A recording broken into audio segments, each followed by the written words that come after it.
Hey everyone! Before we get started, make sure to subscribe to my channel if you like stories like this one. I used to think love could survive absolutely anything. That when two people truly cared, no distance or mistake could ever break them apart. But that illusion shattered the night I heard my wife whisper another man's name. Not to me, but to someone on the phone when she thought I was asleep. Her name was Melissa. For 4 years, she'd been my reason to keep going. I worked long shifts, turned down nights out, and built our small home piece by piece, believing I was building our future. But lately, something had shifted.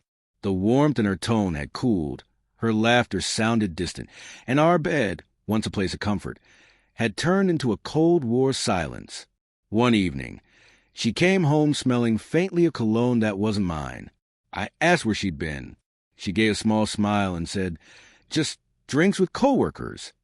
But her eyes, those eyes that used to tell me everything, couldn't hold my gaze. That night, I stared at the ceiling, realizing I might have already lost her and just hadn't admitted it yet. Over the next few weeks, the cracks widened, hidden text messages, sudden work dinners, late-night calls taken behind closed doors. I didn't want to believe it. Maybe she was stressed. Maybe I was imagining things. But deep down, a quiet voice kept whispering, "You already know." So I did what a desperate man does when truth feels unbearable. I bought a small voice recorder. I slipped it beneath the couch where she usually sat during her late-night calls. For days, I tried not to think about it, convincing myself I wouldn't find anything. But when I finally hit play, my hands went cold. Her voice filled the room, soft, sweet, affectionate, but not for me. She laughed. She flirted. She told him how he made her feel alive again. Then came the line that broke me completely. "He's nothing like Adam. He's exciting. I feel wanted again." That night, I sat in the dark, listening to every word. The woman I loved had already left me. Her body was home, but her heart was long gone. And for the first time, I didn't cry. I didn't shout. I just went still, because sometimes silence is the loudest answer you can give. The next morning, she woke up humming, like nothing had happened. She asked if I wanted coffee, smiling as she poured herself a cup. I watched her from across the table, the woman I once thought I couldn't live without, and felt absolutely nothing. That hit harder than any betrayal ever could. I didn't confront her right away. That would have been too easy. I wanted her web of lies to collapse on its own. I wanted her to feel the slow, quiet weight of what she'd done. So I pretended to care, pretended I didn't already know. For 2 weeks, I played the part, smiling when she did, kissing her cheek before work dinners, complimenting her before she left. And every time she walked out the door, I added another piece to my plan. I saved a recording in multiple places, on my phone, in my email, on a backup drive. Then I compiled every moment that confirmed the affair. The late calls, the laughter, the excuses. I ended the file with the line that destroyed me. "I feel wanted again." It wasn't about revenge. It was about clarity. I wanted her to hear what I had heard, the truth, raw and undeniable. One night, she came home late again. I was sitting in the living room, calm, a faint smile on my face. "You're still up?" she asked. "Yeah," I said. "Thought we could watch something together."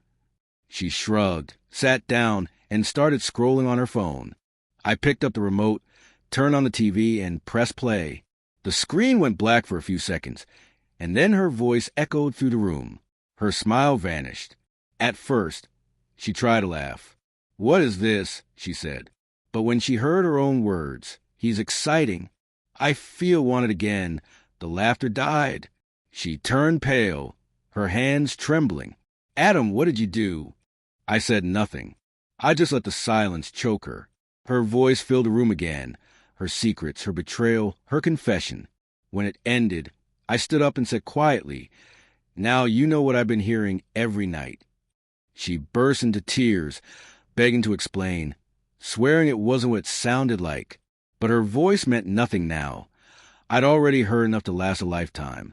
She reached for me, sobbing, but I stepped back. For years, I'd chased her love, her honesty, her attention, and fought for a marriage that was already dead. Not this time. I said. She looked up, mascara streaked down her cheeks, eyes full of guilt. Adam, please. I made a mistake. It didn't mean anything. I gave a faint smile. Funny thing about mistakes, I said softly, they don't last for months. They're not whispered in the dark or planned between meetings.